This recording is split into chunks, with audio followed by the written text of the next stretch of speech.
हरे कृष्णा। मैं दीपेंद्र ईरानी, मेरे YouTube channel में आपका हार्दिक स्वागत करता हूं। आज का शेयरिंग सेशन है 2042। दोस्तों, आज का टॉपिक है, क्या आप आज के रेपो रेट को फ्यूचर के लिए लॉक करना चाहते हो।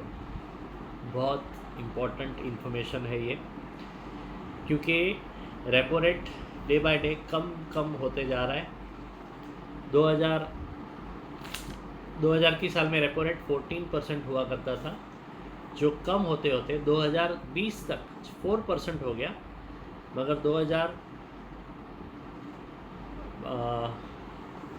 2022 में वो वापस 6.5% हो गया। क्यों ऐसा हुआ था? क्योंकि because of covid and because of Russia Ukraine का वॉर की वजह से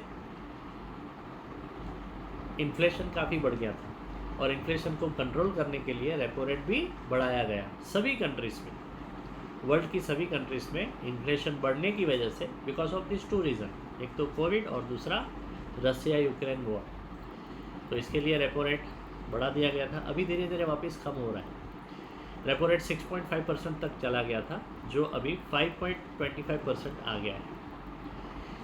दोस्तों, ये रेपो रेट क्या होता है? तो रेपो रेट वो रेट है जिस रेट पे आरबीआई बाकी बैंकों को लोन देती है, उसे कहा जाता है रेपो रेट।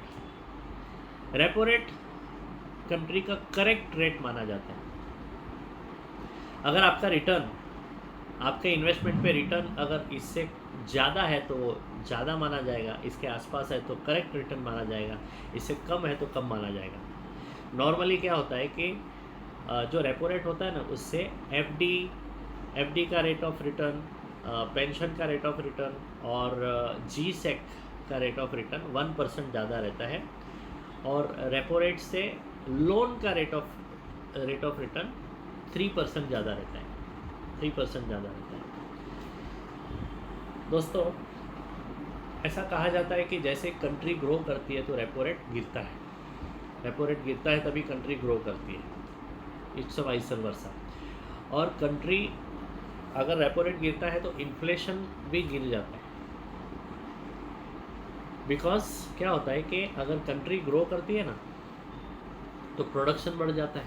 प्रोडक्शन बढ़ता है तो सप्लाई भी बढ़ जाता है, और सप्लाई बढ़ता है तो सप्लाई डिमांड सप्लाई का जो मिसमैच है वो ख़त्म हो जाता है। तो इसके लिए इन्फ्लेशन ऑटोमेटिकली कम हो जाए। इन्फ्लेशन जब भी बढ़ता है जब भी डिमांड ज़्यादा है, सप्लाई कम है।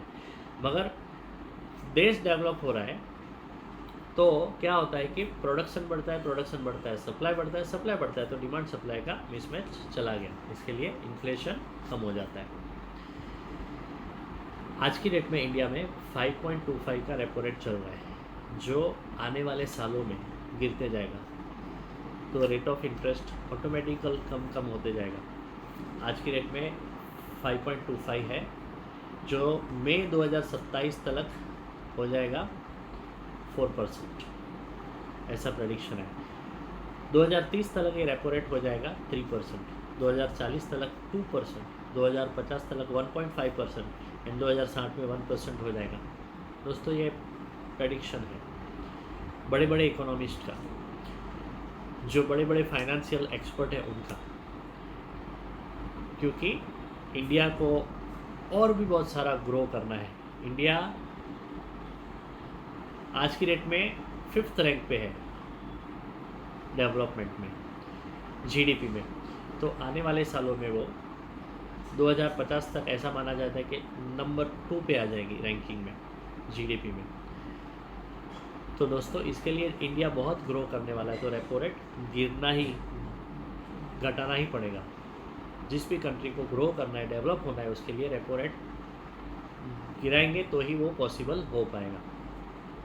जो हुआ है, हमने देखा है 2000 में रेपो रेट 14% होता था, तो आज की रेट में वो 5.25 हो चुका है, और कितना गिरेगा मैंने आपको बताया। तो इसके लिए आज के रेपो रेट को फ्यूचर के लिए लॉक करना है, तो LIC का जीवन उमंग और जीवन उत्सव जो प्लान है, उससे आप कर सकते हो, जो रेगुलर जिसमें रेगुलर प्रीमियम आपको भरना पड़ेगा। और अगर आपको सिंगल प्रीमियम में डालना है तो जीवन अक्षय है, जीवन शांति है, उस प्लान में आपको इन्वेस्ट करेंगे तो आपका फ्यूचर का रेपो रेट आज ही लॉक हो जाएगा। तो दोस्तों देर ना करें, आज ही अपना प्लानिंग करिए, चाहे जीवन उत्सव में या जीवन उमंग में, और guaranteed income for the lifetime. Hare Krishna, धन्यवाद।